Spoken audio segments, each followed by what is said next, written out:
Bab ketiga ini adalah bab cerita tentang sabar ya Bapak. Hadis pertamanya cerita tentang fadilah amal-amal soleh dan pengaruhnya dalam kehidupan manusia. Salah satu amal solehnya Bapak Ibu amal soleh sabar. Yang sabar definisinya adalah habsun nafsi, menahan diri dari dorongan-dorongan hawa nafsu. Nah, habsun nafsi ini Bapak Ibu dalam tiga hal. Tiga hal itu satu dalam ketaatan kepada Allah Subhanahu wa Ta'ala. Sehingga yang disebut orang sabar dalam ketaatan itu adalah orang yang mampu melawan nafsunya agar senantiasa taat. Maka ketika melenceng dari ketaatan termasuk kategori orang tidak sabar. Karena asobru itu melawan hawa nafsu. Nah, yang kedua sabar belum kelihatan ya Pak.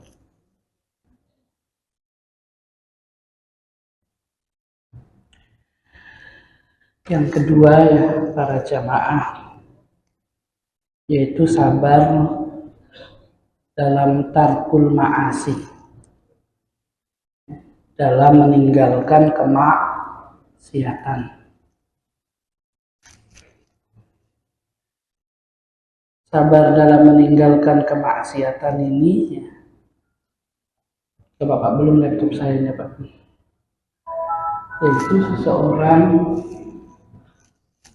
sanggup melawan hawa nafsunya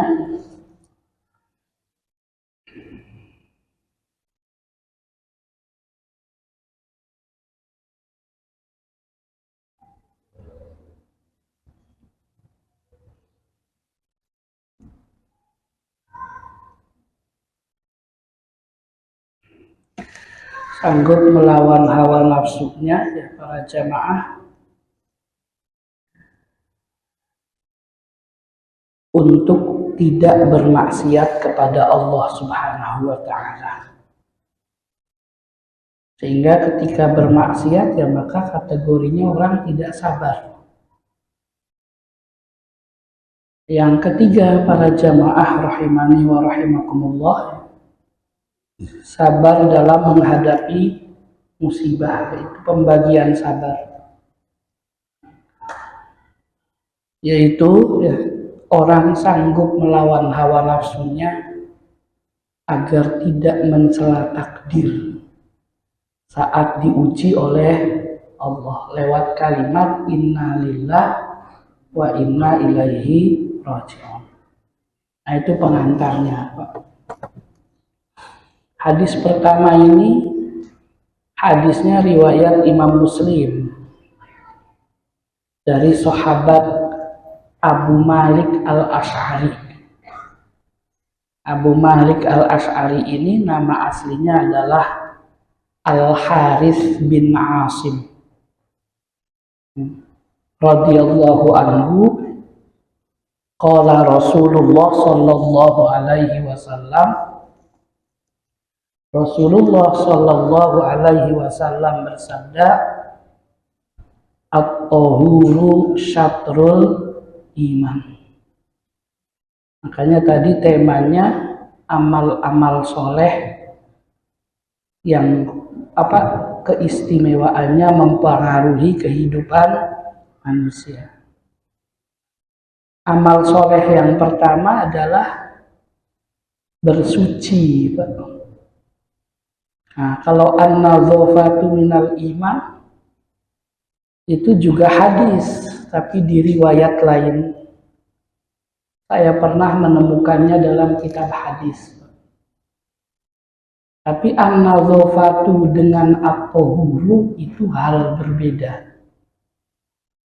Sehingga kalau di sekolah-sekolah atau apa tuh ada tulisan at-tahuru syatrul iman, terus diterjemahkan kebersihan sebagian dari iman, itu salah, Pak.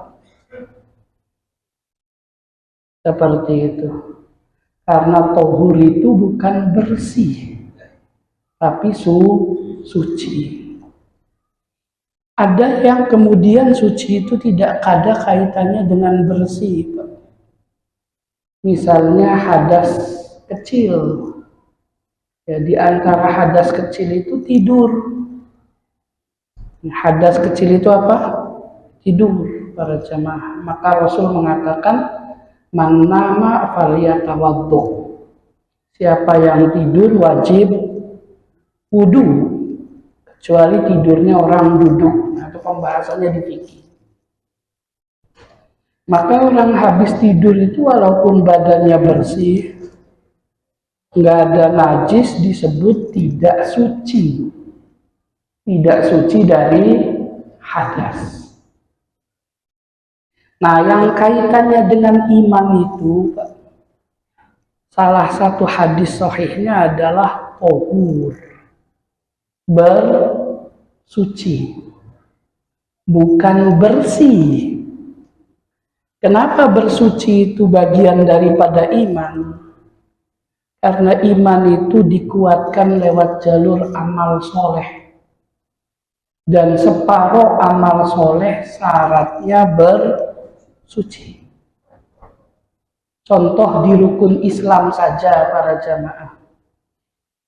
Ya, rukun Islam yang kedua sholat 5 waktu.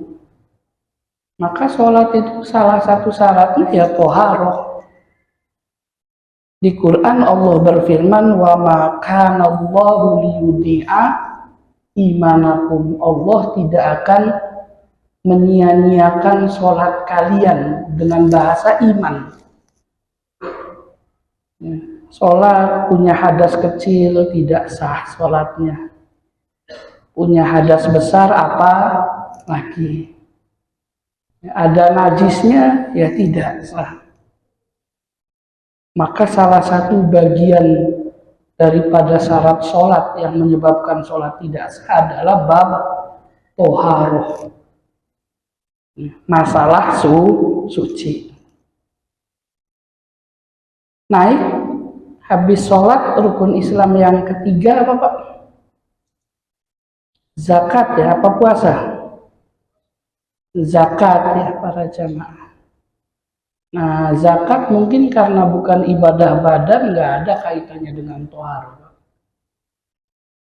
Seperti itu, walaupun nama zakat sendiri sinonim dari thaharah, sama-sama suci. Cuman zakat kaitannya dengan dosa, thaharah kaitannya dengan hadas dan najis. Naik lagi ke puasa. Salah satu pembatal puasa itu apa Pak? Hubungan suami istri di siang hari. Uhilla lakum lailatas siyamir rafathu ila nisaikum. Kalau malam boleh, tapi kalau siang batal puasanya. Makanya ada orang Badui siang-siang Ramadan itu menggauli istrinya, sama Rasul disuruh bayar kafarah. Berarti maka salah satu syarat thaharah di bab puasa itu ada bab thaharah. Di situ para jamaah. Haji nggak suci yang nggak sah Pak. Karena di haji itu salah satu rukunnya apa? Tawaf. Walaupun pokok haji wukuf. Di wukuf tidak disyaratkan thaharah, tapi tawaf wajib thaharah. Kalau haji wukuf saja nggak ada tawafnya ya bukan haji namanya. Belum ibadah-ibadah tambahan lainnya. Kayak orang junub nggak boleh baca Al-Quran. Seperti itu orang hadas besar, bab meninggal saja harus dimandikan dan sebagainya. Sehingga kesimpulannya apa? Separuh bab aplikasi keimanan. Iman itu kan keyakinan dalam hati, terus kemudian mengucapkan 2 kalimat syahadat, ikrar namanya, dan kemudian pelaksanaannya adalah mengamalkan dengan perbuatan lewat jalur menjalankan syariat Islam. Iqrarun bil qalb wa tasdiqun bil qalb wa iqrarun bil lisan wal amalu bil arkan. Nah, itu makna at-tahuru syatrul iman. Jadi keimanan seseorang itu separuhnya bab toharoh. Maka salah satu penghalang iman apa Pak? Enggak sunat. Seperti itu. Kenapa enggak sunat itu penghalang keimanan? Kata Rasul itu al-qi syi'arul kufr wa huwa al-khitan. Laki-laki sama perempuan beda. Laki-laki itu namanya khitan, dipotong. Kalau perempuan namanya khifab, dibersihkan. Semacam itu. Nah, bahasa kitanya sama-sama sunat, bahasa Arabnya beda. Semacam itu. Sehingga ya kalau mengatakan khitan perempuan, ya karena nggak terbiasa dengan bahasa Arab aja. Karena babnya ke bahasa Arab itu adalah kaitannya dengan khifab. Khifab itu pembersihan. Semacam itu. Nah, para jamaah rahimani wa rahimakumullah, kata Rasul ada 5 hal yang menjadi sunnah Rasulullah. 4 sunnah, 1 wajib. Yang sunnah apa? Cukur kumis, potong bulu ketiak, potong kuku, terus kemudian 1 lagi apa?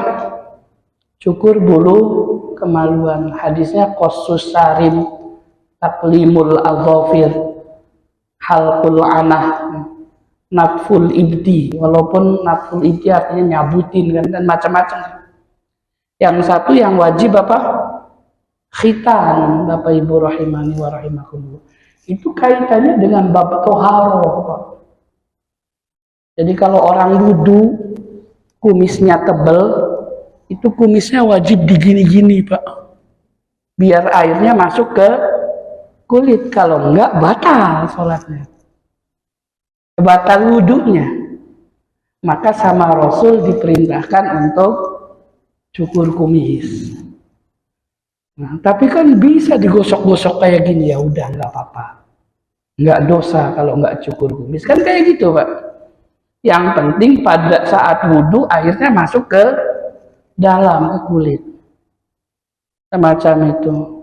Begitupun bulu ketiak. Kalau orang mandi janabah terus airnya terhalang bulu ketiak, mandi janabahnya tidak sah. Seperti itu para jamaah. Tapi kan bisa digosok-gosok, Pak. Yang nggak bisa apa para jamaah? Nggak sunat. Sebab bagian di bawah kulfah yang dipotong milik laki-laki itu ada bekas air kencing yang wajib dibersihkan. Sehingga anak kecil belum sunat itu bawa najis. Kalau dia gendong sama kakeknya atau sama bapaknya sholat bapaknya batal, Pak. Lalu muncul pertanyaan, bukannya Rasul gendong cucunya, yang digendong siapa? Hindun, putrinya Zainab. Hindun itu perempuan. Semacam itu. Bukan Hasan, bukan Husain. Semacam itu. Kalaupun main Hasan Husain nganuin Rasulullah dan dibiarkan, ya sudah sunat. Itu yang harus difahami. Maka walaupun hadisnya satu, empat wajib kebalik, 4 sunnah, 1 wajib. Itu kaitannya dengan apa? Bab toharoh, semacam itu. Maka usahakan sunat itu sebelum diajarkan sholat. Sholat itu umur 7 tahun. Kalau nggak bisa ya jangan sampai sudah balik duluan. Dan jadikan sunat itu apa? Jembatan untuk ngajarin toharoh. Sebab iman separohnya bab toharoh. Seperti itu para jamaah. Nah, kebersihan itu bab akhlak, Pak. Bukan bab fikih.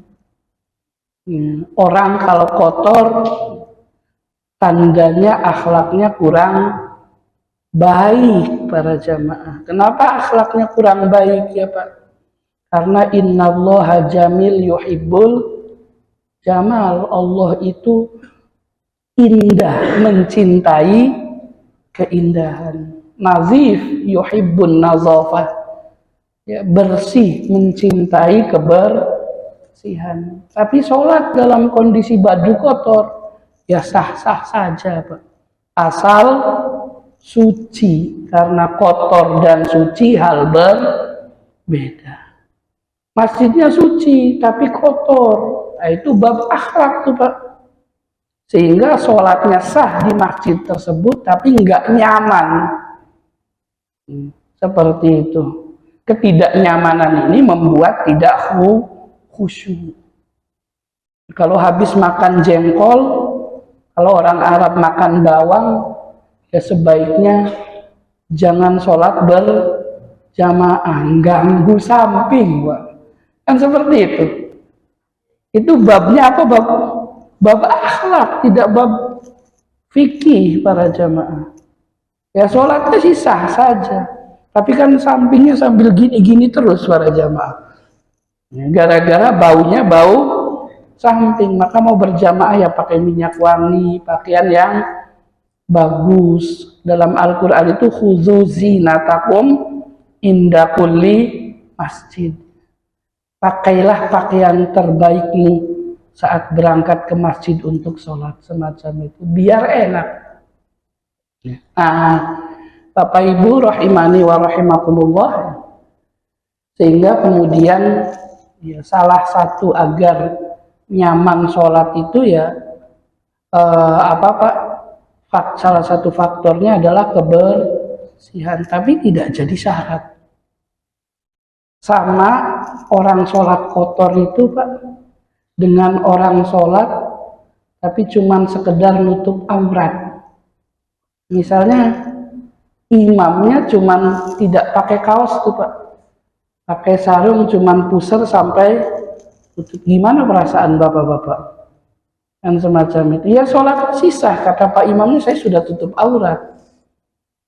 Makanya Rasul larang sholat dengan satu pakaian. Satu pakaian itu ada bawahnya saja atau atasnya saja. Intinya cuma nutup aurat. Harusnya atas bawah ketutup. Bagian daripada akhlak. Syukur-syukur kepalanya ditutup. Ya, pakai peci, pakai sorban. Itu akhlak para jamaah rahimani wa rahimakumullah. Pakai pakaian terbaik. Nah, saya pernah ada yang nanya, imamnya cuma pakai kaos sama celana olahraga, ngimamin sholat, itu bagaimana? Ya saya jawab, sholatnya sah, tapi imamnya nggak punya akhlak sama Allah Subhanahu wa Ta'ala. Ya, jadi pakai gamis, pakai baju rapi, pakai peci, itu bagian daripada zina. Bukan zina ya Pak, zina, perhiasan terbaik saat sholat, dimuliakanlah. Nah, apalagi sholat Jumat kan, pakai yang putih, yang bagus, sebab yang kumpul banyak, jadi khotib lagi. Ya, kalau nggak disetrika dulu kan pikiran jamaahnya gimana gitu Pak, semacam itu. Nah maka itu wilayah apa? Wilayah akhlak. Jadi hadis yang menurut para ahli hadis sahih itu bersuci sebagian daripada iman. Tapi ada riwayat kebersihan sebagian daripada iman. Walaupun kata para ulama riwayatnya lemah. Tapi jangan sampai salah terjemah. Biasanya di TK-TK Pak, ya walaupun enggak semuanya. Nah ditulis di depannya at-tahuru syatrul iman. Terus di bawahnya ditulis apa? Kebersihan sebagian daripada iman. Nah itu yang nulis harus belajar bahasa Arab lagi.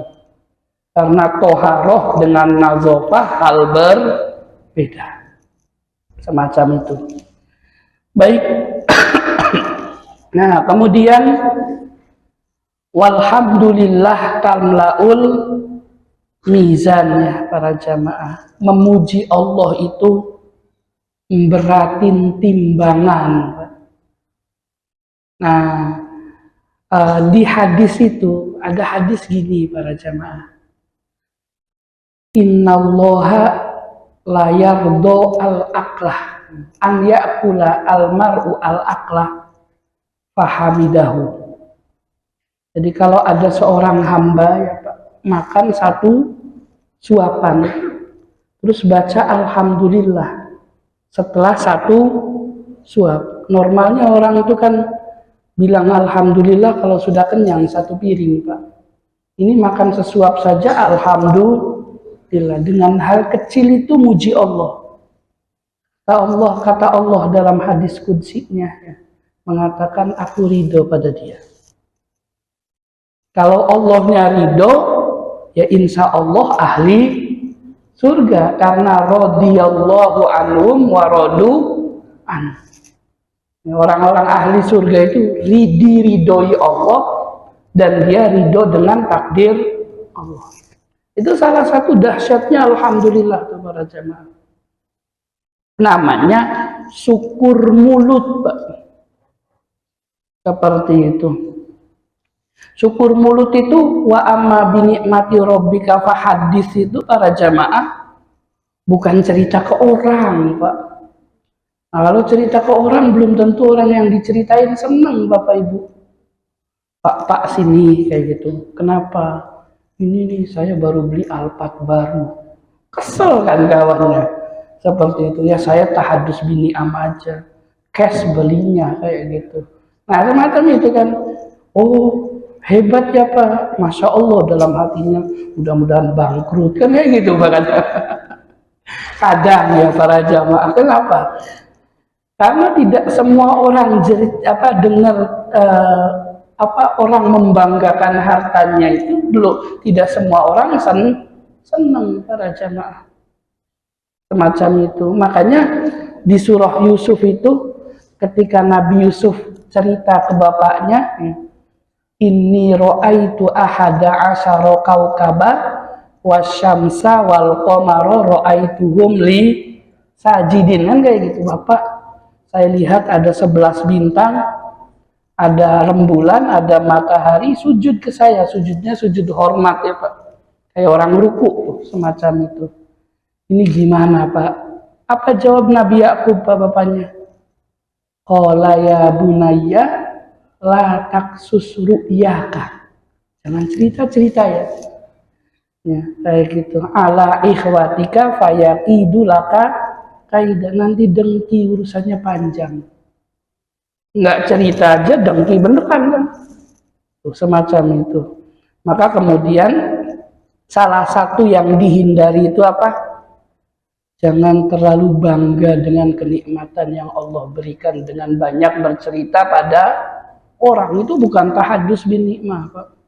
Tahadus bin nikmah itu mengucapkan alhamdulillah, muji Allah Subhanahu wa ta'ala. Karena orang belum tentu senang dengan cerita kita ya. Anak saya yang pertama jadi jenderal, yang kedua direktur, tetangganya belum tentu senang Pak diceritain kayak gitu. Nah semacam itu karena ada orang hobinya kayak gitu, cerita. Semacam itu mendatangkan apa Bapak Ibu? Kedengkian. Ya kalau dapat nikmat berbagi aja lah. Seperti itu tiba-tiba bagi-bagi pakaian di apa ada rizki gitu, ada apa bagi-bagi ya, ada rizki apa, baru beli mobil Alphard cash kan kayak gitu. Jadi ada ini itu Pak, bukan ceritanya aja ya Allah ini orang ceritanya aja ngasih enggak kayak gitu Pak. Nah, mendatangkan iya, maka tahadus bin nikmah itu apa? Memuji Allah Subhanahu wa ta'ala. Itu dalam hadis, amal itu pemberat timbangan kita besok di hari kiamat. Seperti itu.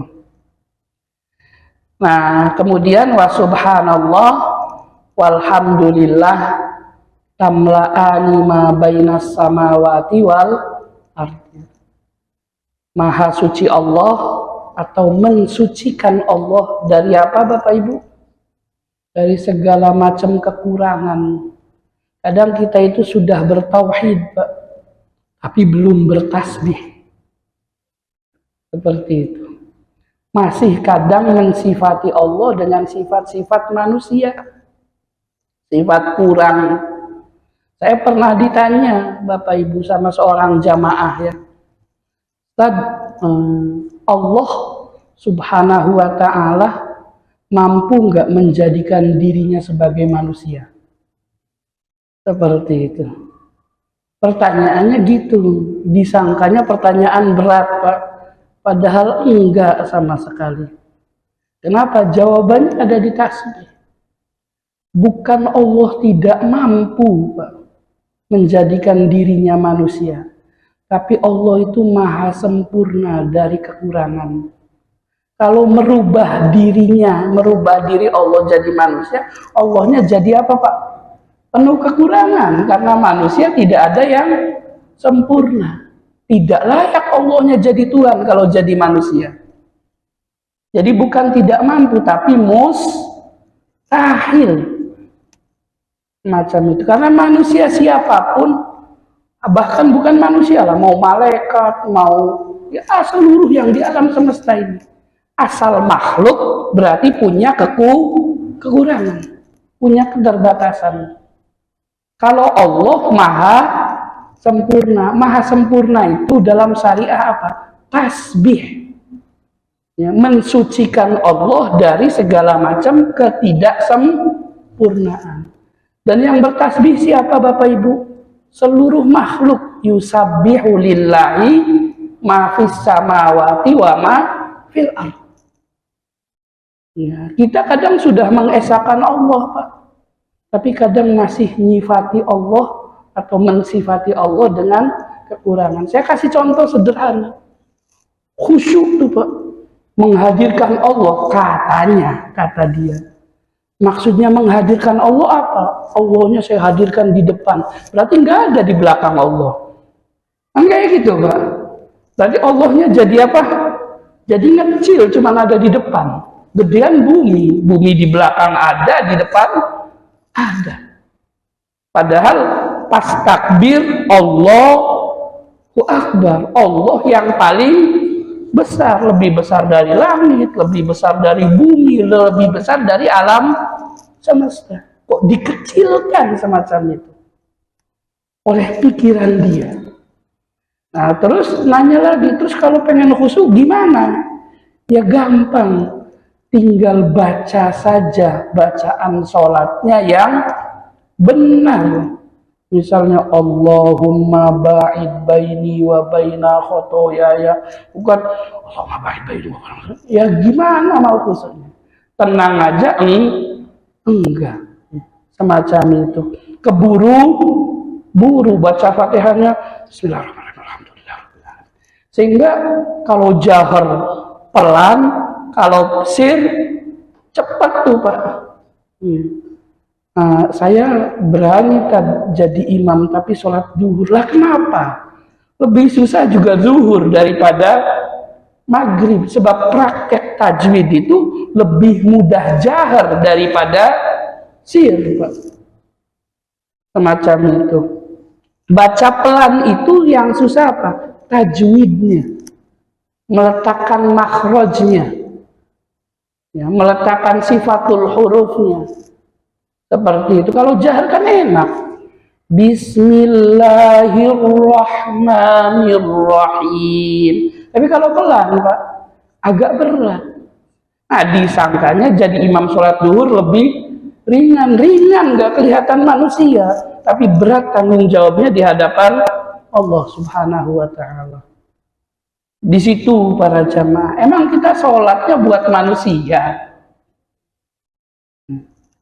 Nah kan di situ, kalau sholatnya bagi manusia, maka ada neraka namanya wail. Fawailun lil musallin alladzina hum an sholatihim sahun. Terus apa?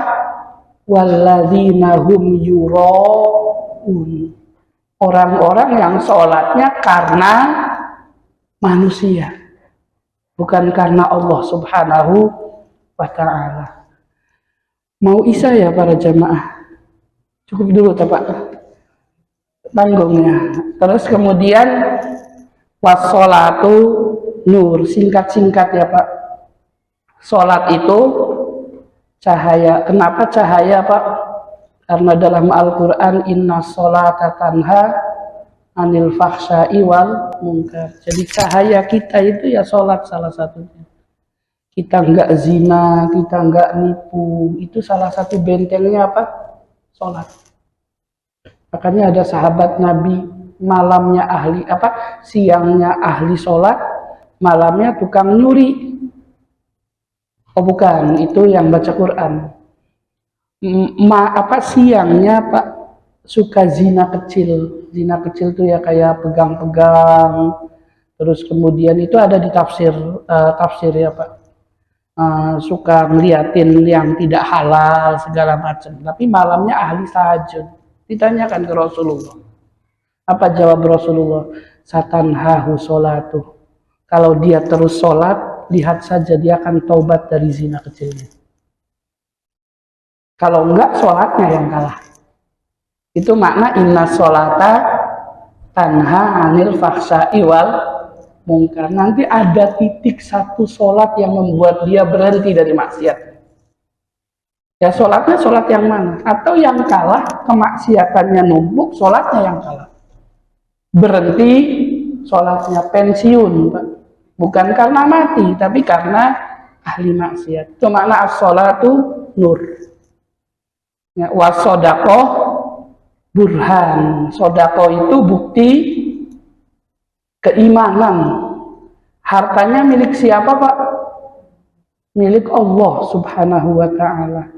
Sama Allah diperintahkan dalam Al-Quran, wa atuhum min malillahilladzi atakum. Bapak, harta yang aku titipkan ke kamu sebagiannya sodakohkan. Yang merintah siapa? Allah. Nggak usah semuanya, sisanya dinikmati. Misalnya saya diperintahkan bapak misalnya,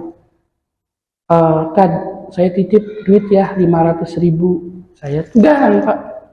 Terus kemudian besok ditelepon, yang 500.000, 25.000-nya tolong kasihkan ke anak saya ya, 475-nya buat Ustadz. Terus saya nggak mau, ya kebangetan Pak. Yang merintah yang nitipin, semacam itu.